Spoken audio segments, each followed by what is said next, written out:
दोस्तों, आज हम लेकर आए हैं एक और नई कहानी। ये बहुत ही मज़ेदार और रस भरी कहानी है। पूरी कहानी सुनने के लिए अभी वीडियो को लाइक करें, चैनल को सब्सक्राइब करें और नोटिफिकेशन बेल को दबाना ना भूलें। मेरा नाम अनुराग है और मेरी उम्र 25 साल है। मेरी माँ और प्रिया आंटी बहुत अच्छी फ्रेंड थी। प्रिया आंटी ब्यूटिशियन का काम करती थी। प्रिया आंटी अपने आप को बहुत ही फिट रखती थी और वो बहुत ही ज़्यादा खूबसूरत थी। जब वो सच संवर लेती थी तो वो और भी ज़्यादा खूबसूरत लगने लगती थी। प्रिया आंटी का घर पास में ही था। वो पूरे दिन में 2 या 3 बार मेरे घर आ जाया करती थी, क्योंकि मेरी माँ घर पर अकेली ही रहती थी। मेरी माँ का मेरे सिवा इस दुनिया में कोई भी नहीं था। 5 साल पहले ही पापा की एक रोड एक्सीडेंट में मौत हो गई थी और प्रिया आंटी का भी कुछ ऐसा ही हाल था। उनका भी इस दुनिया में कोई और नहीं था। प्रिया आंटी मुझसे भी ढेर सारी बातें करती थी। उन्हें मेरे कॉलेज के बारे में मुझसे बहुत सारी बातें करना पसंद था। आंटी कई सालों से मुझे जानती थी, इस वजह से वो मुझसे काफ़ी घुली मिली हुई थी। एक दिन कॉलेज से मैं घर जल्दी लौट आया। घर पहुंचा तो मैंने देखा कि मेरी मम्मी आज नए कपड़े पहन रखी थी और वो अपने कमरे में बैठी प्रिया आंटी के साथ खूब हंस कर बातें कर रही थी। मैं कमरे के अंदर आया तो मम्मी मुझे देखकर घबराते हुए बोली, आज तुम इतनी जल्दी कैसे आ गए? प्रिया आंटी बोली, शायद आज कॉलेज में मन न लगा हो। मैं कुछ नहीं बोला। मम्मी बाथरूम के पास आकर बोली, और कितना वक्त लगेगा?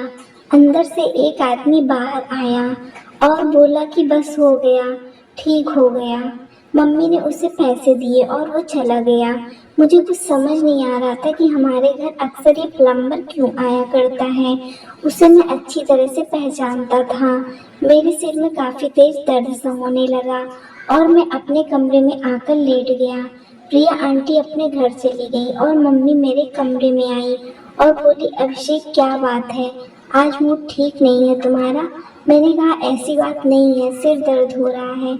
मम्मी मेरे पास बैठ गई और मेरे सर की मालिश करने लगी। मुझे परफ्यूम की खुशबू आने लगी और ये खुशबू मम्मी की तरफ से आ रही थी। एक साथ मेरे दिमाग में कई सारी बातें चलने लगी कि जब मैं कॉलेज चला जाता हूँ तभी क्यों प्लम्बर आता है, और जब प्लम्बर आता है उस समय आंटी भी क्यों घर पर होती है, और जिस दिन प्लम्बर आता है तो उस दिन मम्मी इतनी सजी धजी क्यों रहती है। मैं ये सारी चीज़ों को जानना चाहता था। इसके लिए मैंने प्लान बनाया। एक दिन मम्मी और आंटी प्लम्बर को लेकर कुछ बात कर रही थी। मैं समझ गया कि शायद उसको बुलाने की बात हो रही है। मैं सुबह कॉलेज जाने के लिए तैयार हो गया और घर से निकल गया। मैं कॉलेज नहीं गया और 2 घंटे बाद ही मैं घर वापस आ गया। मैं मम्मी के कमरे के पास में गया। कमरे के अंदर से कुछ आवाज़ें आ रही थी। कमरे के अंदर से मेरी मम्मी और प्रिया आंटी और किसी एक आदमी की आवाज़ आ रही थी। मैं थोड़ी देर बाहर से ही सुनता रहा। फिर मैंने कमरे के दरवाजे को धक्का दिया तो दरवाज़ा खुल गया और मैं अंदर का नज़ारा देखकर चौंक गया। मम्मी रो रही थी। आंटी और प्लम्बर मम्मी को समझा रहे थे कि तुम अकेले नहीं हो, हम सब तुम्हारे साथ हैं। मेरे पहुंचते ही मम्मी ने रोना बंद कर दिया और अपने आंसू पोंछ लिए, जैसे कि वो रो ही नहीं रही थी। उस दिन मैं सब कुछ समझ चुका था। मम्मी मेरे सामने तो खुश रहती थी, लेकिन अकेले में पापा को याद कर रोती रहती थी।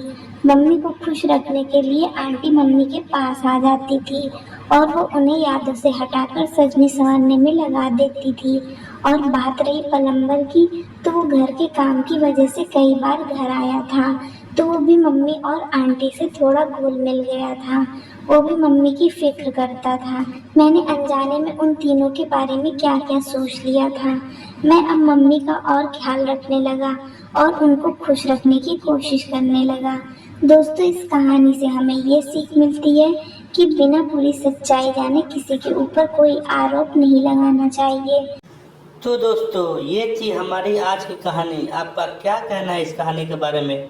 कमेंट करके हमें ज़रूर बताएं। वीडियो को लाइक कर दीजिए और चैनल को सब्सक्राइब करके घंटी को दबाकर ऑल पर सेट कर लीजिए, ताकि आने वाले वीडियो आपको तुरंत मिले। मुझे दीजिए अगली वीडियो तक इजाज़त। तब तक के लिए धन्यवाद।